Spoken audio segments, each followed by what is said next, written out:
No, I cannot say it played out exactly as I expected, Skip.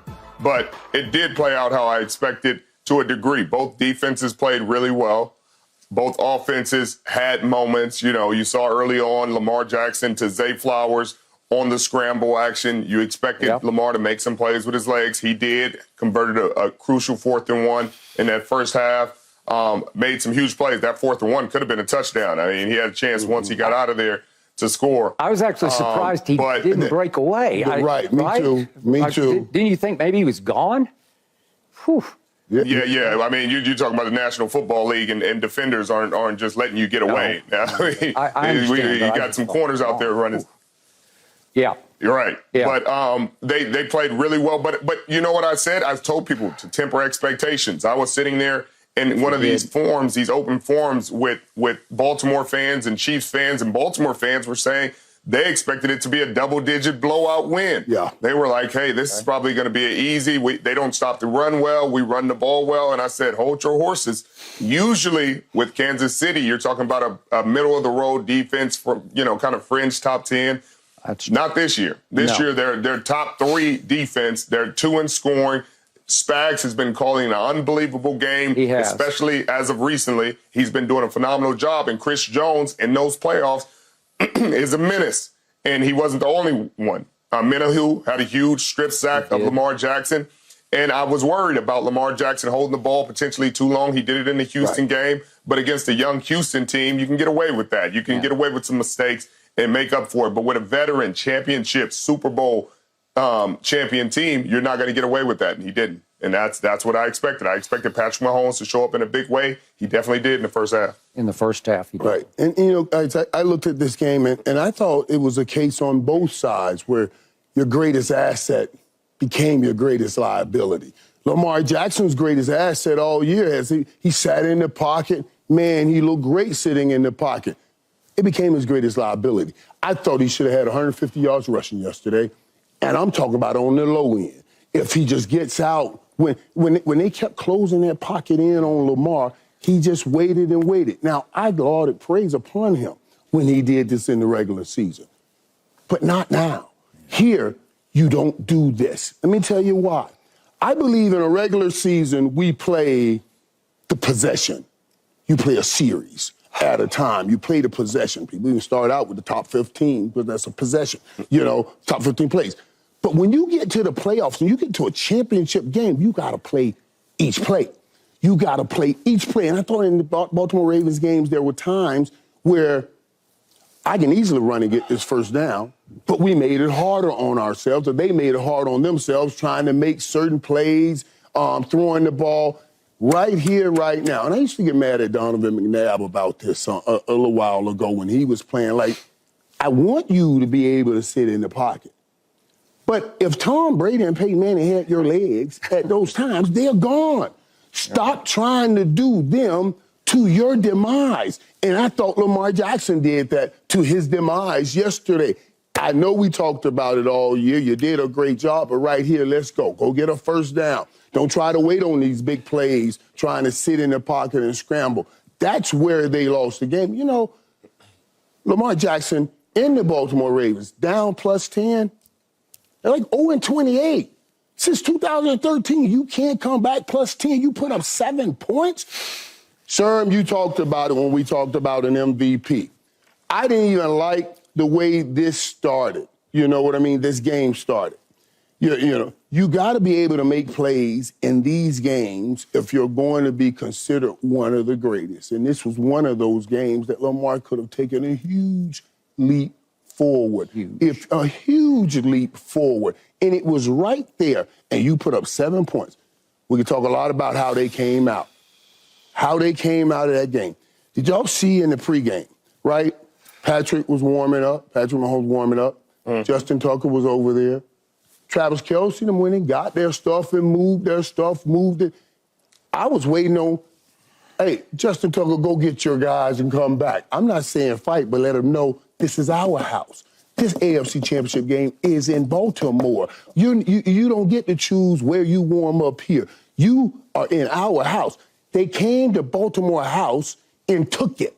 That's my issue. I said to my guys yesterday on the set, I said, man, it's like somebody coming to your house telling you where your pots and pans are. Yeah. Are you joking? They came and took it. They were not ready to meet the intensity of the Kansas City Chiefs early on in that game. They looked just like we were talking about, like they were going to walk through this game. There was a championship football team, and they came to prove to everybody who they were, and they did. I thought Baltimore would, I knew the defense would hold them up, but I knew you would not stop him.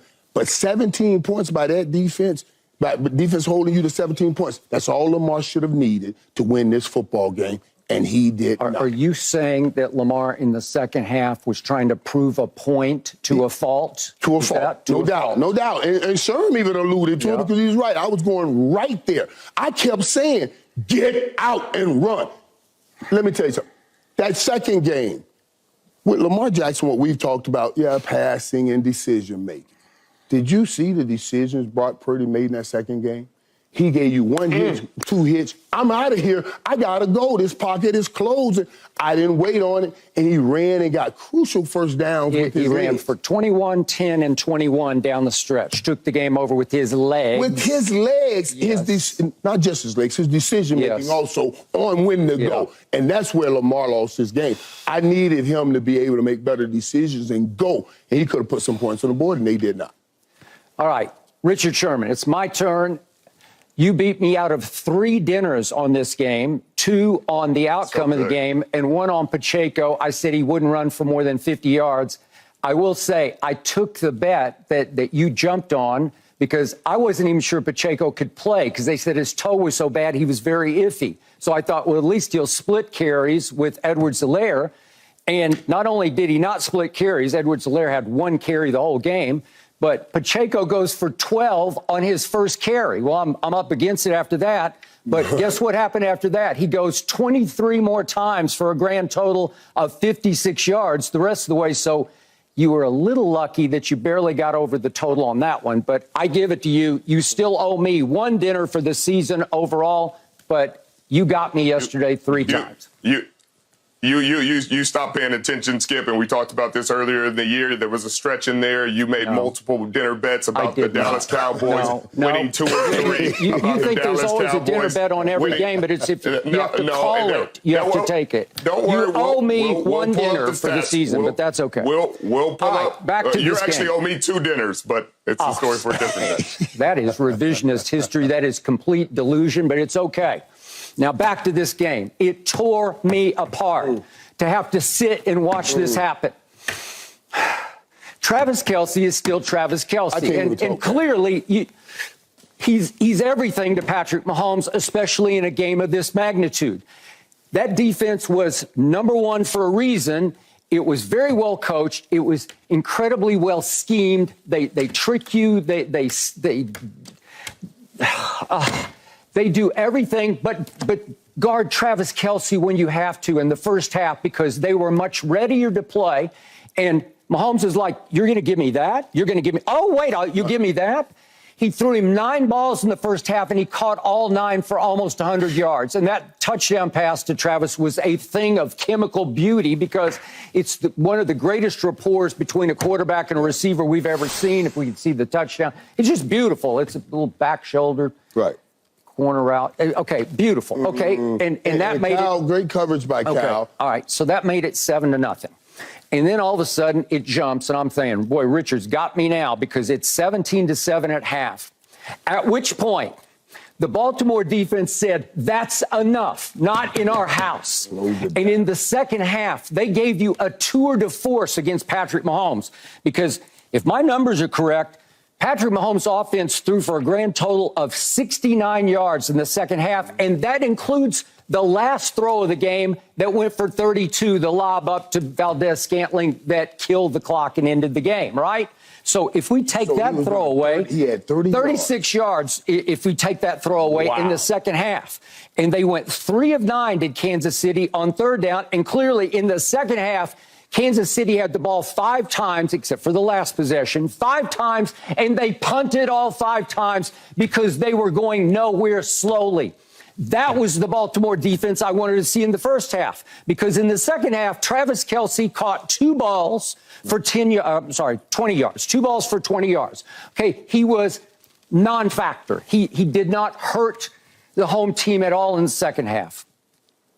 And Lamar Jackson threw 25 passes in the second half, completed 15 of them. But the point was, it's a one-play game, because all you won the second half 3-0. But if you'd gotten to 14, I believe the home team would have won. So now we get to the crucial sequence.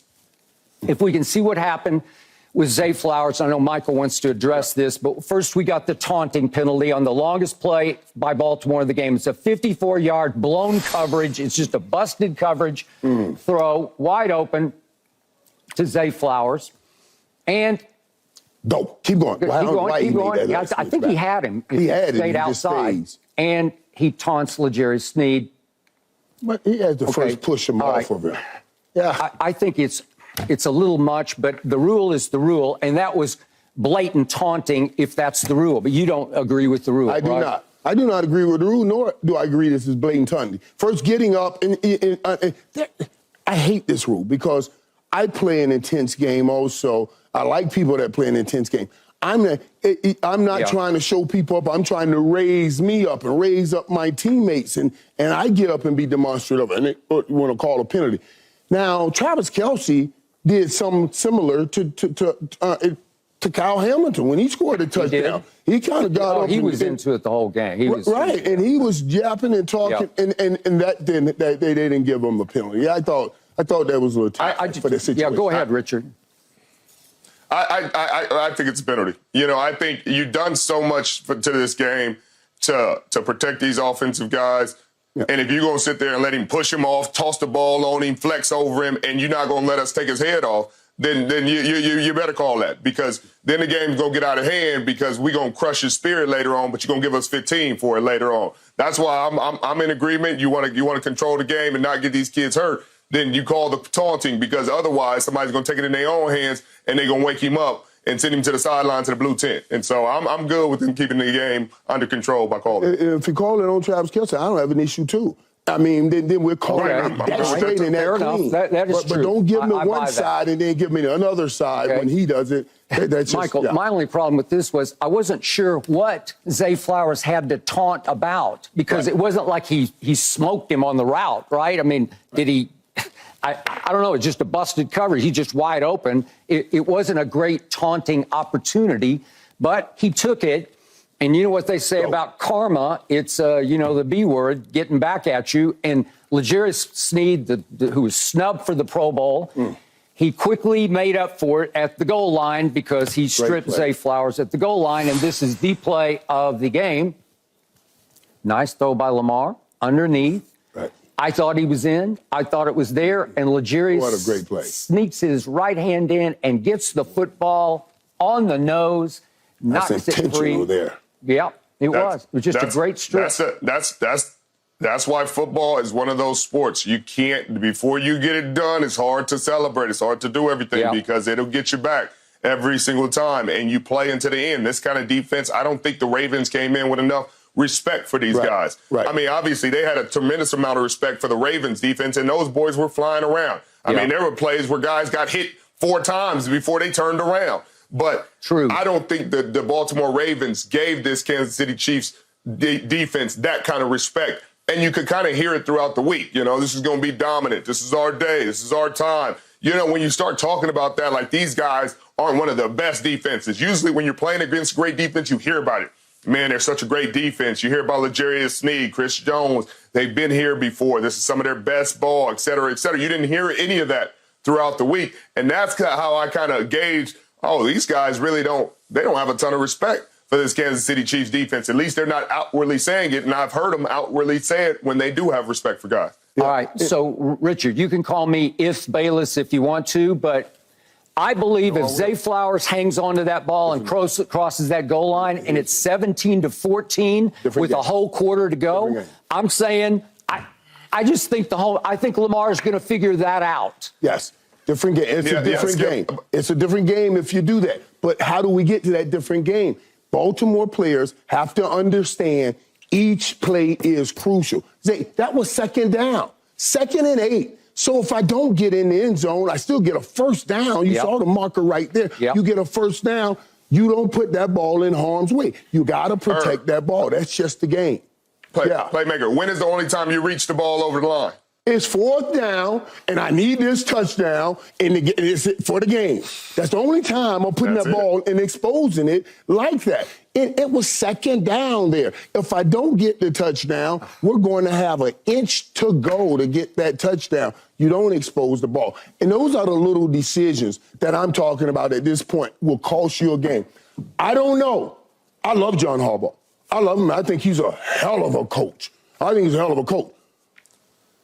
But to let Travis Kelce go 11 for 11, it's almost fireable. Yeah. Are you joking? It's Travis Kelce. But see, this is where I got problems. I don't care if I break my defense. I don't care if I break all the rules in my defense. You ain't going to beat me. I'm going to see if the Kadarius Tonys, who they've had inactive, and all those guys, this Van Der Scantling, can you win a whole game? Not just make one play, but can you win a whole game? Because I'm taking Travis Kelce out. That blew my mind. But this is what I'll say. Every week we sitting on here talking about Todd Monken and Mike McDonald and the great job that they're doing. So now we can't just throw it on John Harbaugh and say, man, what is John Harbaugh doing? No. I put that on Lamar. I put it on Lamar, sitting in the pocket too long. I gave Lamar. I took his flowers anyway because I give him his flowers all year. But that's on Lamar. That's not on Todd Monken. Lamar has the ability to go make those plays. Stop trying to be Patrick Mahomes and be Lamar Jackson right here that's playing Patrick Mahomes. I wanted him to get out and do some running. Okay, but on Todd Monken. I agree. Okay, here's the other thing. Remember, the Ravens led the National Football League in rushing at 154 yards a game. Why would Todd Monken completely abandon the running game, the called runs, because in the second half, they had a grand total of 3 running back carries for 8 total yards because they basically just said, Lamar, stand in the pocket, make one big throw, and win this game. And he just kept going bombs away. Yeah, go ahead, Richard. I thought he did it by himself, Skip. I thought he didn't need no help, Skip. I thought his running backs pretty much didn't exist and that this is the MVP and they go as he go and no, they don't need anybody else. But now all of a sudden you're telling me they should have been giving the ball to Gus Edwards. So you're telling me now they should take the ball out of the MVP's hands giving the ball to Gus Edwards and company. I fully understood that, Skip. I understood that the whole year. I watched him play. But I was told he did it by himself. So the Baltimore fans told me, along with you, that he's the MVP and they are nothing without him and nobody else did anything. Everybody told you he's the MVP because he's the runaway MVP, right? Exactly. But then you just told me, oh, man, this game where the MVP could have took over, you should have gave the ball to the other guys and run the ball with the other guys. I hear you, Skip, but what I'm telling you is the same thing I've told you all year. He had 10 games where he had 1 touchdown pass or less. 10 of the 18. He had 10 of the 18. And so when you go into that and you see these games and you tell me this is the MVP and it's a runaway and he's just been so dominant. He did not have an MVP game yesterday. He didn't have a terrible game, but he didn't have that kind of game. And real quick, let's look at the... If Brock Purdy had that kind of game, you would have said he turned into a pumpkin. I'm not hearing shaky. Let me ask a question. The 10 games you're talking about, are you saying without a TD pass or without a TD period? That's not right. Yeah. You talking about I'm saying where he had 1 TD pass or less. Either had 1 or 0. All right, so let's look real quick at the 2 throws to Odell. He's trying to break the game open. And let me say this before we go into they went too late to Odell. I was talking to Fee. I said, man, you got to go outside. They were pressing outside, so finally, and they didn't take enough shots outside. He had no targets in the first half. I agree. Okay, let's look at the first throw. It's 10:21 left in the game. This is a deep ball from the 11-yard line.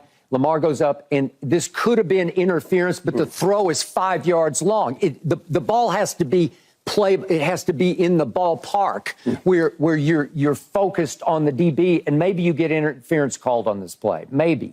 Because he's grabbing his hand. No interference. If they call that in the playoffs, then he's grabbing his arm. He's arm barring him just like Deion did to you. But the ball is 5 yards too far. All right, now let's look at in this play. Let me just explain this play here because Odell, Odell's a little older now. Now, the old man should stack this dude. Yeah. That means get right back in front of him. Right when he gets around, get right back in front of him. Okay. The young Odell could run away from that dude. Yeah. The older Odell should stack him and make him run up his back. Okay, now look at the next one to Odell in the end zone. This is from a red zone throw into the end zone. Same idea. The ball's just a little far. If you drop this into the area where the interference, it's another one that could have been called. It could have been called, but the ball's just, it's so far over that it becomes irrelevant. It's almost like I don't know if you watch playoff football, Skip, because they're not calling either one of those things in the playoffs. All right. They're letting them play. And then finally, let's look at the last one that gets intercepted. It's right after this throw. He's grabbing him the whole way down. Okay, so this is the last one to Likely in the back of the end zone. It's a terrible idea. It's almost triple covered. I don't know. Yeah, but Likely gets knocked down in the back of the end zone. In real time, I didn't think it was a big deal. And then I look at the replay, and he just gets knocked down. He gets knocked out of the play. Could you call it? Well, the ball's not there. It's so far underthrown, it's not even in play for Likely at that point. Well, I think it's underthrown because Likely broke his route. He threw his hand up. He did. He threw his hand up. That hand right there, Yep. I'm thinking maybe was he supposed to curl or something, and he just decided to go deep, and that's why Lamar's late with it because he spotted it and tried to hit it. Yeah. But here again, it brought me back to my thoughts. Stop trying to hit a home run. You're trying to hit a home run. Play every play in the playoffs. Yeah. That's how this game gets. When it gets tighter down here, and you guys can't make those mistakes. To turn the ball over in those situations, you're going to lose the game. All right. We got to talk about the other game in a moment. Richard was there on site in a suite with Joe Montana. Oh, the big time. Joe Montana? Okay, I'll tell you up next why I didn't think the 49ers were all that impressive last night. Jeremy will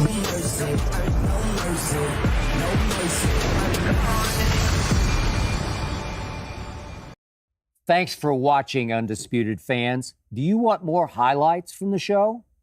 Make sure to click that subscribe button for all the exclusive content from Undisputed.